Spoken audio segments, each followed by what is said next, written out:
Araw-araw, ang masungit na si Lola Babing ay parating may hawak na walis tingting, naghahanap palagi ng mapapatay na langaw sa bahay. Mga pest, wala kayong karapatan dito. Sigaw niya habang buong gigil na hinahampas ang mga dumadapo sa hapagkainan.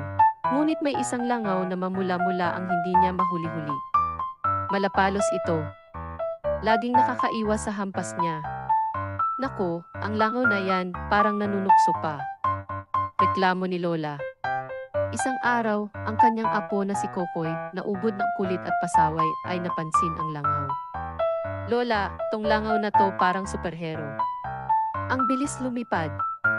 Sabi niya habang tumatawa. Dahil nga makulit si Kokoy, madali niyang nahuli ang langaw gamit ang isang garapon. Lola, aalagaan ko na to. Sabi ni Kokoy na natutuwa. Anong aalagaan? Marumi yan. Sigaw ni Lola. Pero wala na siyang magawa sa makulit at pasaway na apo. Kinabukasan, napansin ni Lola Babing na tila nagbago si Kokoy. Bigla itong naging mabait at tahimik. Wala na rin kahit ni isang langaw na dumadapo sa hapagkainan.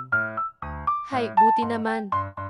Kakaiba yung langaw na yan, sabi niya habang nagkakape. Ang aral, hindi lahat ng inaakala mong walang silbi ay wala talagang silbi.